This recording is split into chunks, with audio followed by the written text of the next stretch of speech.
In this week's video, we're going to talk about the 7 bridges of pool. And more specifically, I'm going to show you how to select the right bridge for the right shot. So when you end up in situations like this, you'll know exactly what to do.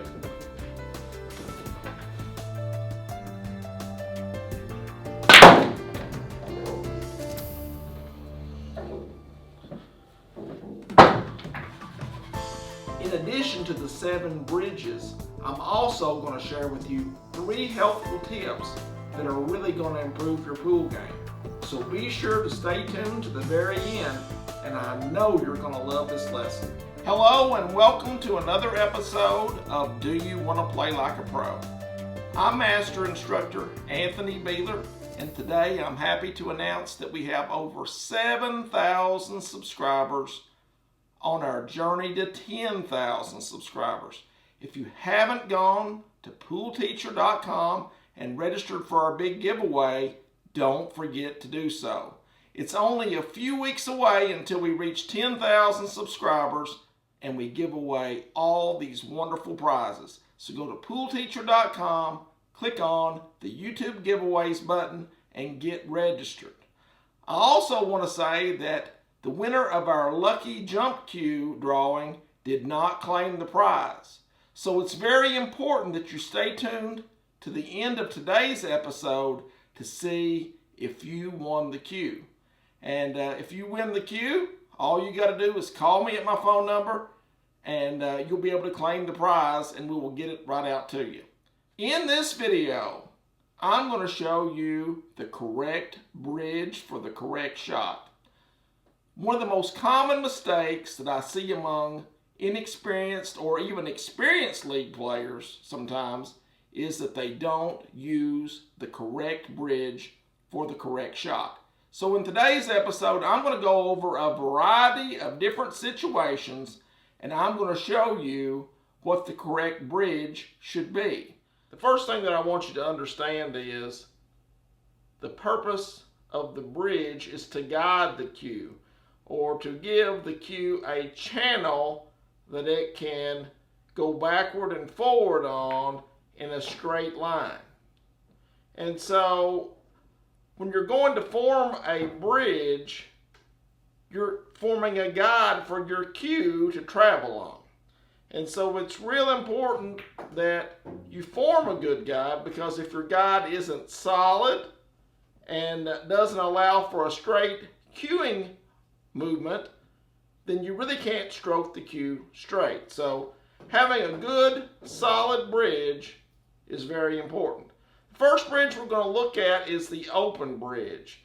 And whenever you go to pool and billiard magazines and books, this is the most common bridge that you will see, and that's just where that a player will sit their hand down and snug up their thumb to their index finger up at the knuckle and create a channel for the cue to travel backward and forward on. And that's what it looks like. Another version of the open bridge is the one that you will see a lot of the modern day professional players use. And that's where they take their middle finger and their third finger over and they tuck those, and leaving the pinky and the index finger pointed outward, and the bridge rests on the 2 middle fingers, and the index and the pinky are pointed outward, and again the thumb snugs up to the knuckle of the index finger, creating a channel. And what I like about this bridge is the knuckles of the 2 middle fingers are touching the table, the heel of the hand is touching the table, and these 2 fingers add stability. So this is a very, very solid bridge. You can adjust the height by changing where the bridge rests on the tables. Instead of it resting at your knuckles, what you can do is have it to rest on your fingernails for the middle fingers, and that will allow you to create a lower bridge to get down lower and put draw on the ball. But that's my favorite bridge. Now, the advantage to an open bridge is there's less friction involved. There's no finger that, curls around the top and creates more friction. And it allows for better sighting and aiming. If you're using that shaft to aim with, you want to see all the shaft. You don't want to cover up part of your sight. Another bridge that I want you to be aware of is the closed bridge. Now, the closed bridge is primarily used for power shots. And so what I mean by that is if you're having to strike a long distance shot or maybe draw the cue ball the length of the table, you might want to curl around your index finger to create added stability. A lot of the time when we go to strike a shot with lots of power, we have a natural tendency for our elbow to drop. And when our elbow drops, sometimes the Q-tip will want to go upward, which isn't a best practice. That's what you'll see a lot of the league players do. They play almost all their shots with a closed bridge because it acts as a band-aid for that elbow drop. Again, that's not a best practice, and it needs to be something that you're working to try to get out of your game, but just know that when you see league players play and they're using that closed bridge all the time, they may be doing it because their elbow drops and it causes that cue to fly up into the air. One thing that you really want to stay away from when you're forming an open bridge or even a closed bridge, either one, is you really want to be sure that heel of the hand is down flush with the bed of the table. I see a lot of league players out there that will form open bridges like this. And notice I've got a floating heel here. That takes away all your stability. And whether it's an open or closed bridge, you want that heel down on the table so you have that extra support. Now I want to talk just for a minute about the secondary purpose of the bridge. And, I use my bridge to help lock me down on the shot. And so what I tend to do is to put a little extra weight on my bridge hand. So whenever I plant that hand, I'm actually forcefully pressing against the table.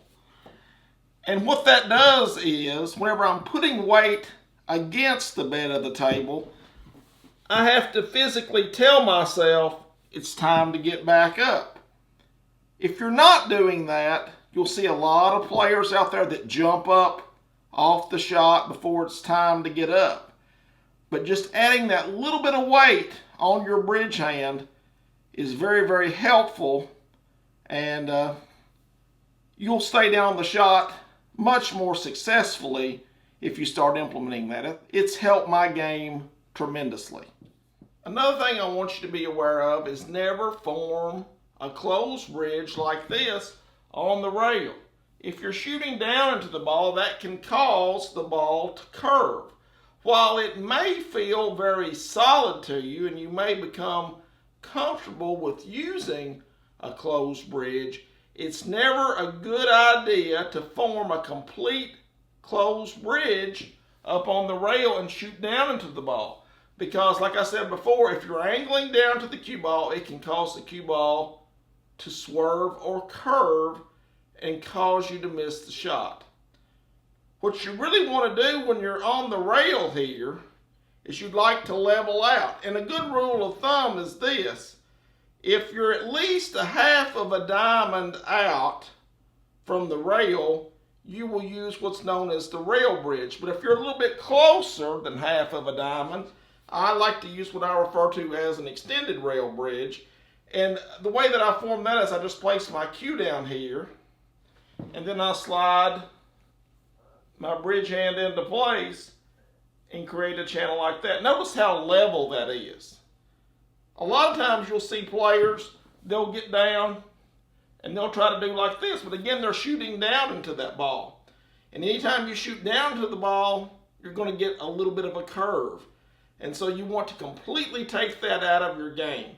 Again, it's best to just lay your cue level on the rail and then form your bridge around it. And as I say, to never form a closed bridge on the rail, always know there are exceptions. Just like in this situation, I may need to stop my ball or draw my ball to get down table for position on the next shot. But when you're froze to the rail or very, very close to the rail, sometimes you have no choice but to elevate. But when at all possible, you want to keep your cue as level as you can. But if you're in a situation like this where you need to draw your ball, you may indeed have to elevate up to get the cue ball moving in the right direction for your next shot. If you're at least half of a diamond away from the rail, a good bridge to use is the rail bridge. And that's just simply where we lay the cue completely flat on the rail. We take these two fingers, put them up there, and then tuck the thumb under. I like to keep my middle finger up near the end of the rail and the index finger back here near the wood, somewhere in there. And that's the way that it's formed there. But I've got a three-pronged system. The cue is following a channel of the middle finger, the index finger, and this part of the thumb here. It's resting against that whenever it's formed there. But it's a three-pronged channel. Okay, another instance that I recommend using the closed bridge is during the break. And especially if you're breaking out on the bed of the table, you'll want to use a closed bridge. You don't want your cue ball back here forming a rail bridge of some sort. You'll see people that are breaking and they will put the ball back and they will break like this. That's not a best practice. I know it's very solid and very stable. However, you really can't generate as much speed back here as you can from up here. And so you'll want to use a closed bridge for added stability. You won't have to face the consequences of the cue flying up into the air and maybe damaging the light or breaking the light or something. I've seen that happen before. So again, you know, the best possible practice here is to use the closed bridge like this and break the balls like that. Sometimes, however, whenever you're playing 9-ball, you'll want to break off of the side rail because it gives you a better chance of pocketing one of the wing balls during the break. And if you break off the side rail, I really don't recommend that you use a closed bridge or an open bridge. I recommend that you use a rail bridge. Now, one thing you'll want to note here is this. If you're right-handed, it's much easier to break off the left-hand side rail because when you go to form a bridge off the left-handed side rail, you can comfortably rest your entire hand here. You can rest your entire hand on the rail. From this side, you just can't do it. You know, part of your hand is off the rail here, and so you've got to do something a little bit different. One thing I've seen Shannon Dalton do is when he's breaking from the opposite side, he will form a closed bridge and break like this.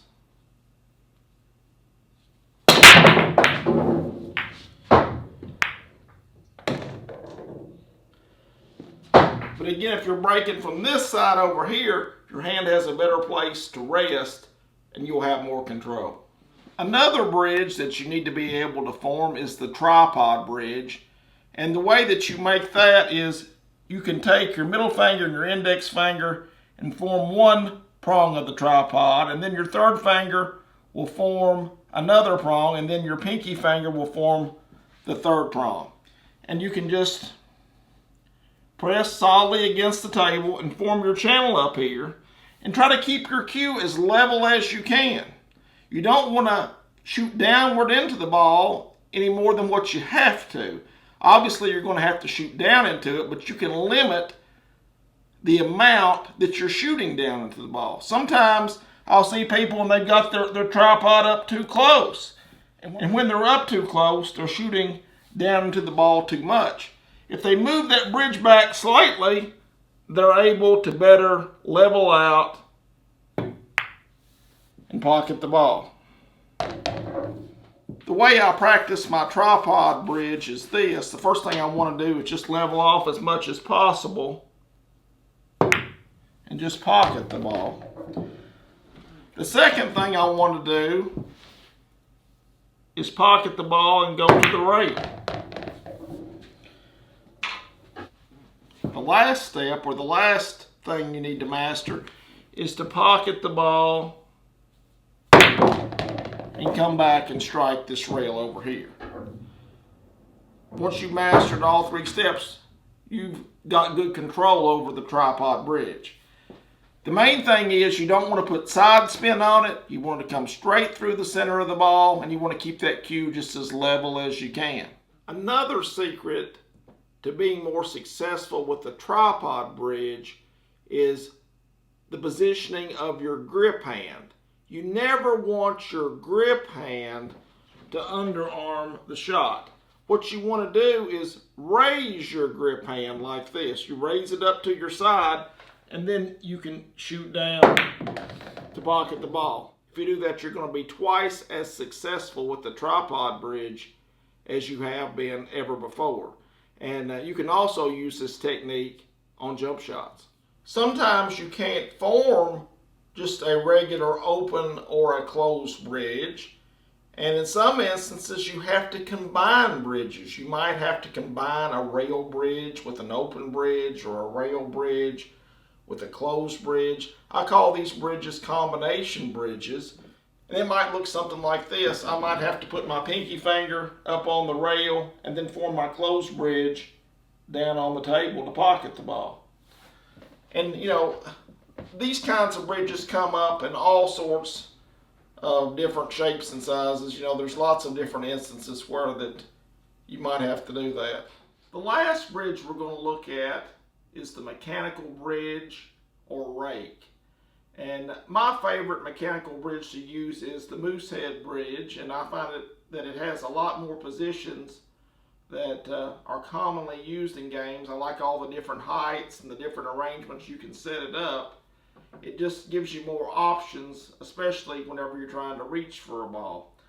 What you want to do is you want to set your bridge down flat, find the channel you want to use, elbow out, 2 fingers on the top, a thumb on the bottom, and you're going to line this up and just come straight through the ball. Now, the reason that you would use the sidearm motion rather than using an underarm motion is it's a much greater reach. You know, if I'm trying to reach a ball back here like this, and I've got a long distance to go, while I may be able to do an underarm movement up close, there's really no way I can reach this shot this way. But if I move my elbow out, I can reach the shot just fine. Thanks for tuning in to another episode of Do You Want to Play Like a Pro? I hope you've enjoyed this week's lesson on the 7 different bridges. Be sure to use the right bridge for the right shot. If you practice all these bridges and you use the correct one in the correct situation, then your game will improve. Also, be sure to go to poolteacher.com and register for our big giveaway if you haven't done so already. We're over 7,000 subscribers now, and we're only a few weeks away until you have a chance to win all those wonderful prizes. And now our next order of business is the McDermott Lucky Cue giveaway. Because we didn't hear from the winner last week, we're going to give the cue to someone else. This week's winner is Doug Beauregard. Doug, if you hear this and if you watched this week's episode to the very end, call me at 606-669-8401 and we will get you your lucky jump cue out this week. Thanks again for watching, and I hope everyone has a great week. It's just one of those amazing classes that you can never forget. It's one of those classes that can really get you going where you want to go with the game. It's the best online course on pool out there. It's been really cool working with Anthony from home. I've already learned so much. I love the course. It is easy to use and available 24/7, which fits well with my busy schedule. Luckily, I stumbled upon Anthony Beeler's online courses, so I signed up. And within 3 or 4 months, my game had improved dramatically. It will definitely improve your game. When I did go back to the regional tournament, finally after 7 years, I got first place. They bumped me up to the next division. I went back the following year.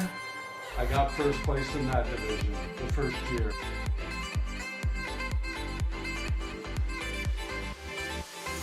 I can't say highly enough how much Anthony's courses have helped me, and I have no doubt they will help you too. If you do have any questions, he's available on the phone calls.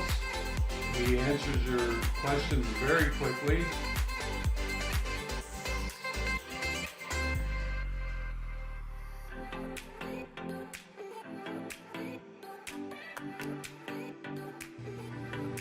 Someone asked me about Anthony Beeler's Virtual Billiard Academy class. Go all the way.